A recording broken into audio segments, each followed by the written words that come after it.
We had Kaylin Kyle on about 2 or 3 weeks back, and she recommended we bring on our guest today. So there's no pressure at all. But listen, he's an absolute MLS legend, bossing midfields in MLS for around 13 seasons. He won trophies in Europe with Belgium with Anderlecht. And now, after retiring just about a year and a half ago, he's an analyst on MLS 360, the live weekly whip-around show on MLS Season Pass. It is Sacha Kljestan. Sacha, welcome to Footy Prime. Thank you for having me. I'm excited to be on. Kaylin, thank you for the compliment. But, you know, for you guys get the better analyst from MLS 360 now. Ooh, yes. Bob, just kidding. I love Kaylin. Come on. Shit She's talk Canadian, already. super nice. But yes, I'm here, guys. How's it going? It's going Good. great, thanks. So you have a better mustache than Kaylin. I do. Mine's a little bit nicer. Nice. Okay, how usual is it? Like, how soon in most interviews does a mustache come up? I mean, in every interview, of course, it comes up. Some people wait a little bit till the end. Some people throw it out in the first question, but yeah, it's inevitable for some reason. It's perhaps more famous than I am these days. But yeah, brings me some power, I think. Do you comb it? Well, I have a question. Oh, sorry, Jim. I don't comb it. I give it a little trim with the little mini scissors every Friday before I fly to New York. Make it look real nice for TV now. It does look great, and I have a Montreal bias. I cover CF Montreal, and they have 2 great mustaches on their roster in Joaquin Sosa and Matias Kokoro. Kokoro, since injured, has shaved it, I've heard, which I was crushed about. It needs to come back. Kokoro looks good with that mustache. It does. So I wanted to ask you, like, back to your playing days, but now, well, also your playing days have continued, and I'm sure we'll get to that as well. But is it part of your mojo as a player?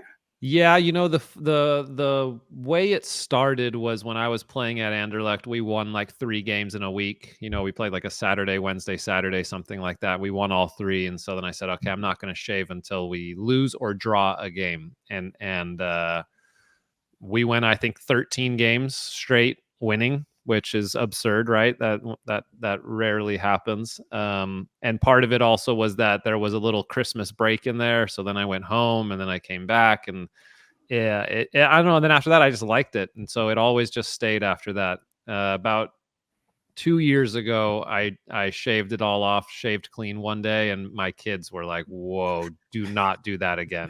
You look bad." And I was like, "Okay." You look bad. Yeah, they were not happy at all. So it stays now. That's like Charms without your beard. No, I was going to say, yeah. I got a bit of scruff here, and I shaved it off once about a month ago, and they mocked me mercilessly. They hate my face. They say, your face is fucking horrible. Please cover it up. Well, I think it was more subtle. I said I didn't so much like the contours of your face, but Well, okay. basically saying the same thing. This is my first time meeting you, but you have a great face for radio, man. Oh, yeah. Wait a minute. Exactly. Wait a minute. It's tremendous for podcasting. Hey, listen, a bit of trivia for you. Name the Canadian international who starred at Anderlecht for a number of years. Tomasz Radzinski. Oh, there you go. Come on, the guy was a legend there. Absolutely. I mean, I think he still lives in Belgium too. Does he really, eh? It's one of so. Jimmy and Craig's former teammates too with Canada. Yeah. Of course. Great player in this day. All right, let's get to your comeback, so to speak. You just retired back in 2022, right? It's quite fresh. Yeah. But you were kind of procured from a gym, I believe. Yeah. To play for the Des Moines Menace in the US Open Cup, not once, but twice. Okay, Sacha, explain how this happened. Yeah, just a quick story. Sorry, I'm all sweaty right now. I just came back from that gym. It's right down the street from my house, a place I started working out at as soon as I retired. The guy who owns the gym is from Iowa, was a college soccer player. And one weekend, a bunch of his friends from Iowa, guys that he knew, you know, they came and worked out at the studio. They were here on vacation. And at the end, the guy was like, "Hey, I'm the GM of the Des Moines Menace. You should play in the Open Cup for us this year. It would be a great story." And I was like, "Yeah, I don't think I'm going to go to Iowa, dude." But anyway, 3 months later, the draw for the Open Cup comes out. Their first round game is 20 minutes from my house here in Southern California. So I thought, whatever, dude, let's do it. I'm going to try to recruit some buddies to play with me, and let's see if I still got it. And I think it'll be fun to play in a game that had some consequence, you know, that meant something. So It was fun. We won that first game after 120 minutes. It took me 6 days to recover because I hadn't really played soccer in a very long time. But it was a lot of fun. So I figured if I started this thing, I got to finish it. So we went to the second round. Unfortunately, we lost to Union Omaha, who's actually a very good USL League One team. You know, they kicked our butts. We were all too old and slow at this point, but it was fun and I had a good time. And how was that match fitness? It must have took you a while to get that second win, by the way. Yeah, it did. Towards the end of my career anyway, I'm not a sprinter. So I was like Pirlo out there in his last couple of years in MLS. He never really changed pace, but he could still hit a few good passes. And so that was mostly what I tried to do. And it was all right. It was fun. Well, speaking about the U.S. Open Cup, I mean, it is such a special tournament, I think, for players and people that have played in it. And there's a lot of talk recently, obviously, about MLS teams and their involvement in it. What's your thoughts on that? I love the Open Cup. I loved playing in it when I was a professional. We got to the final in 2017 when I was on New York, and we lost to Kansas City. But it's a special tournament because I really love the history of the tournament. The fact that it's the oldest tournament in American sports. It's a shame, I think, that we don't have the coverage of the Open Cup that I think it deserves. And I'm hoping that we'll find a way that, more MLS teams are involved again next year and that the tournament is bigger because I really like the tournament. Yeah, there's so much potential, and those cup knockout tournaments they grow through the years. It's an old tournament, I know that, I get that, but you need the eyeballs on it. Yeah. Is there room for that and the Leagues Cup? Do you honestly think though for these MLS teams to put their full squads in? Well, I hope so, but I also know that just playing in MLS is the challenge because the country is so big. When I played at Anderlecht, I think I had one season where I played 59 games.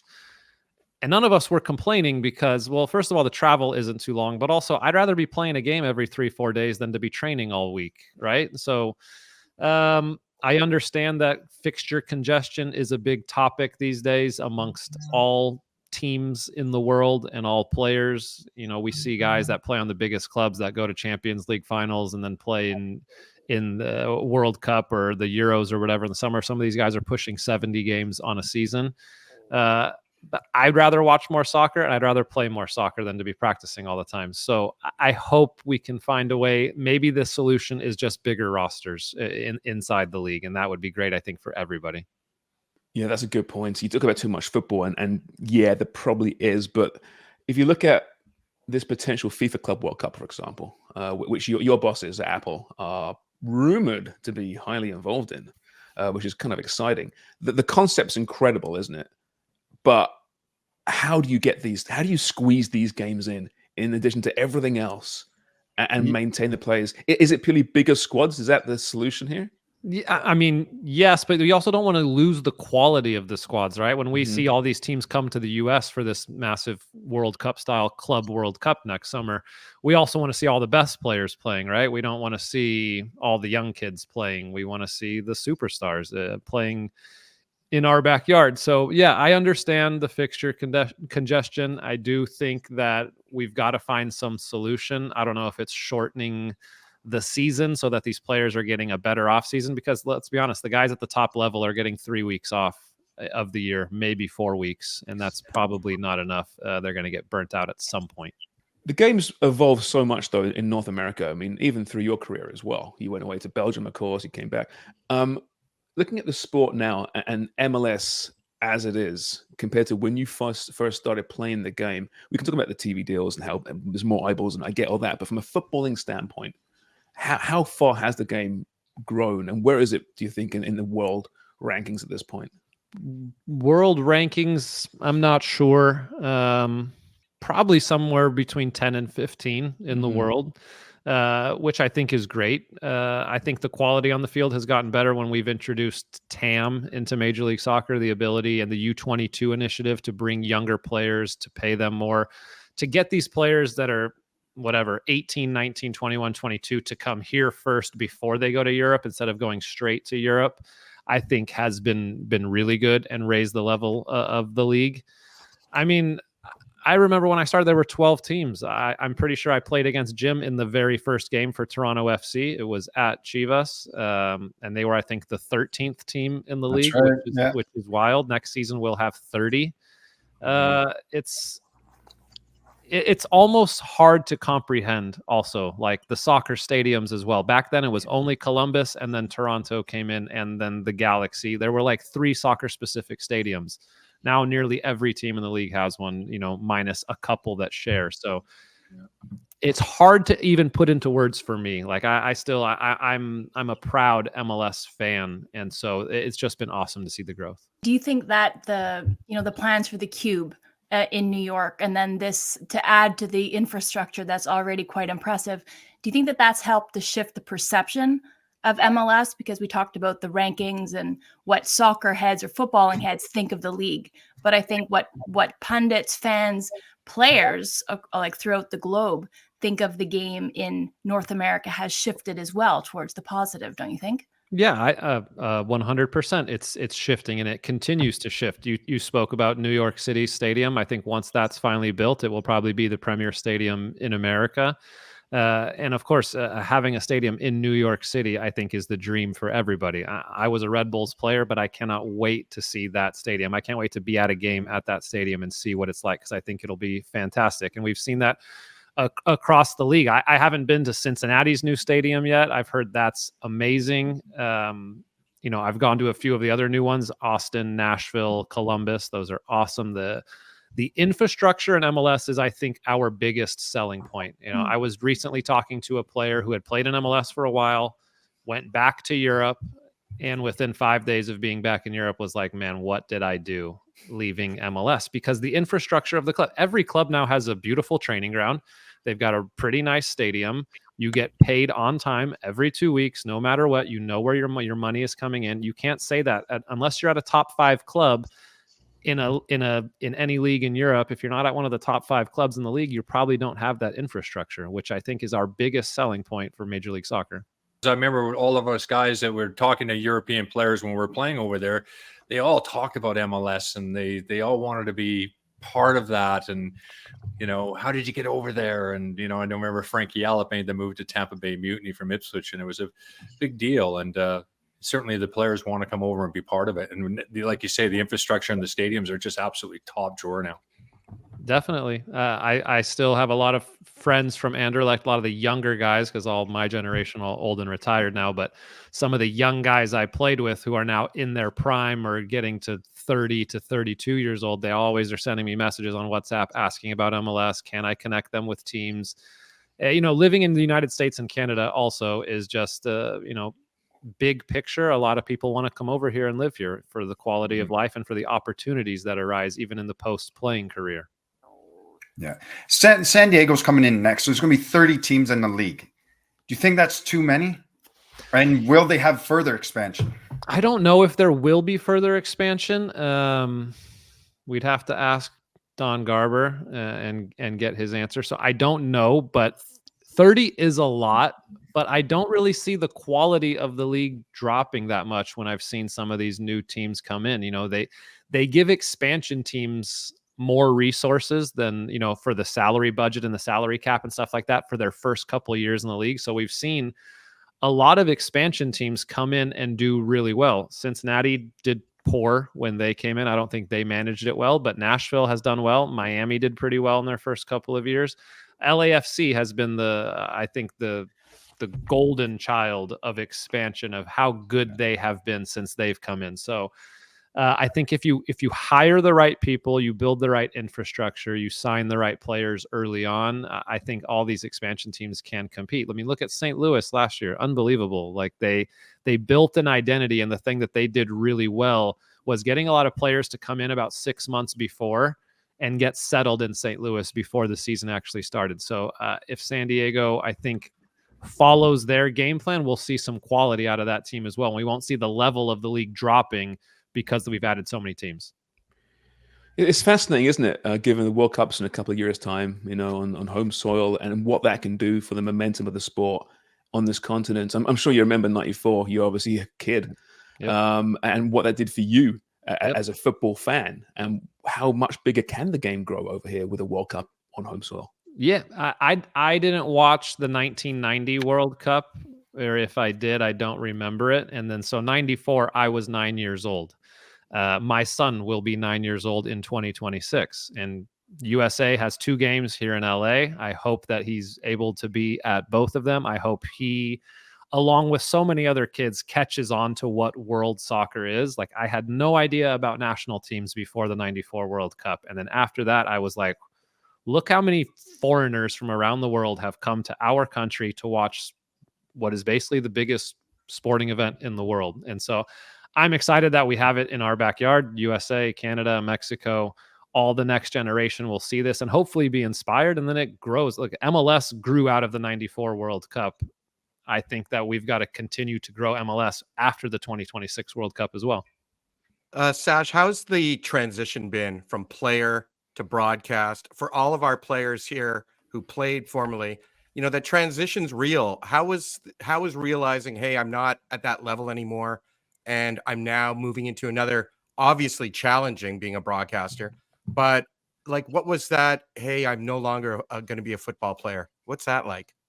So I took some time, about 6 months before I retired, to start talking to like a sports therapist about the end. Do you have his name for our 3 other forwards here?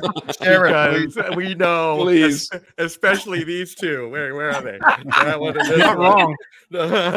All of them. All over. And just processing that, like, my career was going to end, like, eventually it was inevitable, and just getting to that point, Like that your mustache. yeah. That helped me a lot.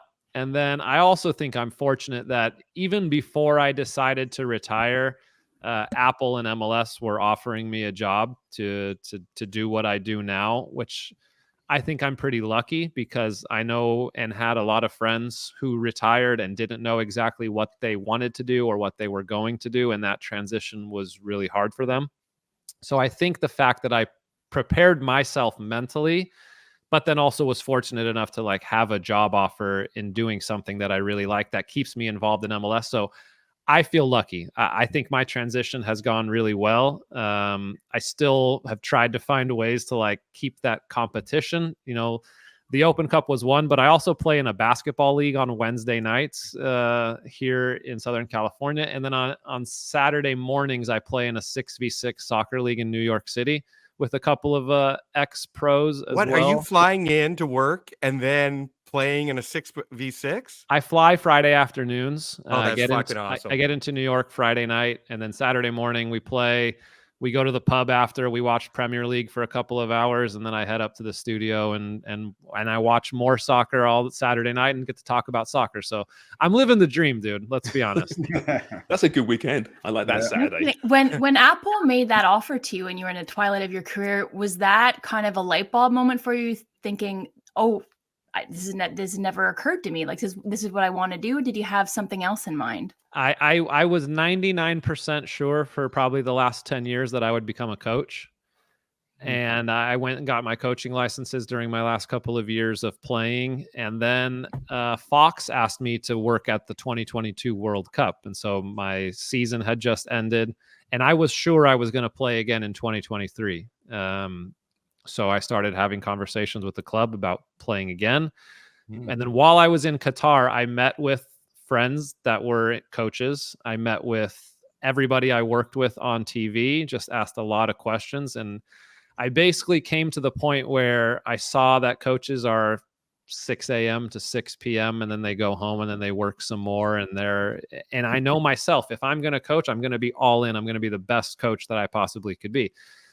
But I also saw, like, okay, if I get this job, I get to spend a lot more time with my family that I haven't had in whatever the past 10 years. I get to take my kids to practice every single day. I get to walk them to school every single morning, spend more time with my wife every single day, which I thought was invaluable. And so I made that switch. After I got back from Qatar, I sat down with my wife and figured out that I was going to retire and I was going to take the job.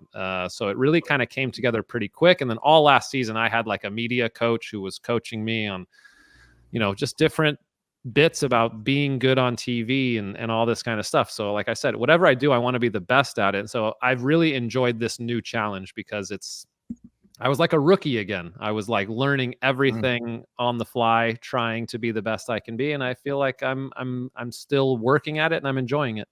Sorry, I was just going to say to Jimmy, Craig, and Amy, a therapist and a media coach, guys. You might have a future. I know. That was meant Maybe to be you you. can send some of those resources our way. Yeah.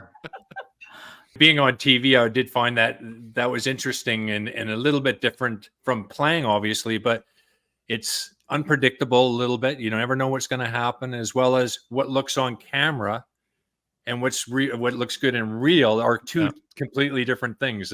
Don't you find that it's a very interesting business? There it is. There's a lot of things that I've learned, but also when people are watching, they only see me on TV. They don't see the 30 people behind the scenes that are working their butts off. They're not important. You'll learn that. But also, then I also learn if somebody behind the scenes makes a mistake, I'm the one who gets it because they only see me on TV. Like if there's something, so it's still a team. You're still on a team. You know what I'm saying? So that part that I like that I work with, I like the people I work with. I like that we all have the common goal of like trying to make MLS look like it's the best league in the world.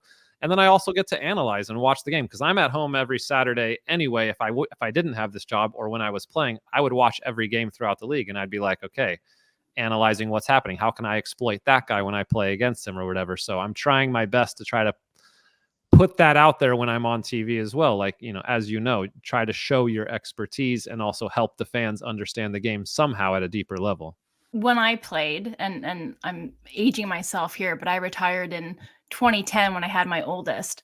And then going through those early years, because then I had twins 4 years later, being in this business now, selfishly, I get to watch the most football I've ever watched in my life. And that's the part that I love about it. And I can sometimes tell my kids to fuck off because I've got to watch a game, but like they're still around, like I can be at home and be doing both, which is great.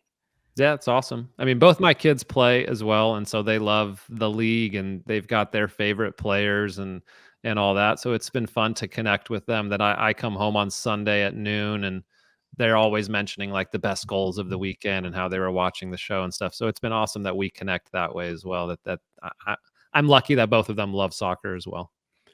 Being a public face, be it as a player or as a broadcaster, you are going to be exposed to the critics. We all are, right? They're always out there on social media, wherever you find them. Did you find it easier to deal with them as a footballer or as a broadcaster? To be honest, I feel like it's the same. I feel like I was pretty polarizing as a player. I think because I was a bit awkward and tall and skinny and I didn't move great, but I could still put a few plays together. So some people were like, how is this guy good? Like he sucks. Like look at him with this stupid mustache. Or others were like, oh, he's got really great technique and whatever. So some people love me, some people hate me. Now that I'm on TV, I think it's the exact same. They're like, oh, that guy's got a face that I just want to punch, but like all the best people on TV, you either love them or you hate them, right? There's not many people that we all are like, oh, that guy's great, we all love him. And so I think it goes really well both ways. I don't really pay attention to social media that much. I use it to try to grow the brand and try to, whatever. I've got to try to be popular if I'm going to be on TV. So, but I don't read the comments because I don't really care what these people have to say. I think being part of the conversation is good, whether it's good or bad. That's great. The one of our normal questions when we're playing Get to Know Me on Footy Prime is who would you like to punch? So what player did you want to punch in the face? Because we all have one of those. If it's not Jimmy Brennan. I love how you qualified that as a normal question. For us, for our show. Yeah.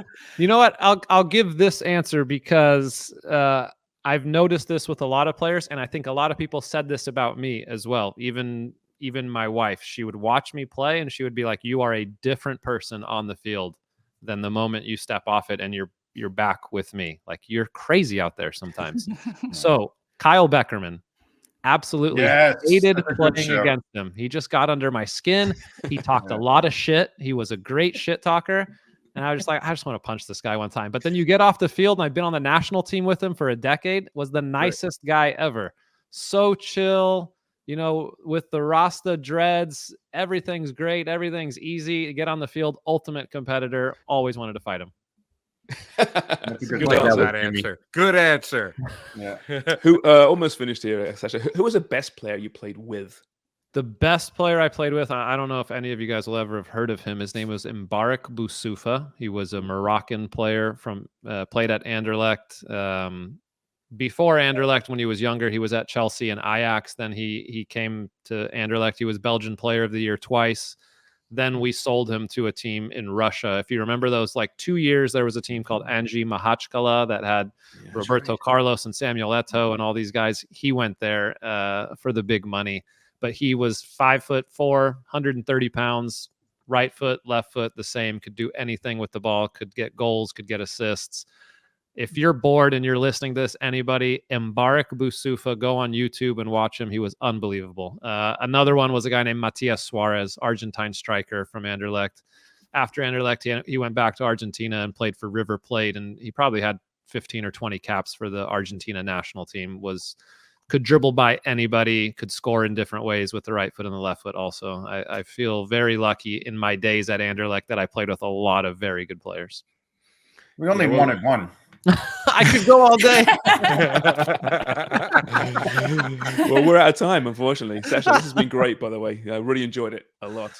Great names you mentioned there. We really enjoy coverage now as well. Bradley, Andrew, Kaylin, you got good stall of talent there at Apple as well. So thanks so much for this. You're welcome back anytime. Anytime, guys. Thank you. I appreciate y'all. Thanks, Have a Sacha. great day. Thanks, Sasha.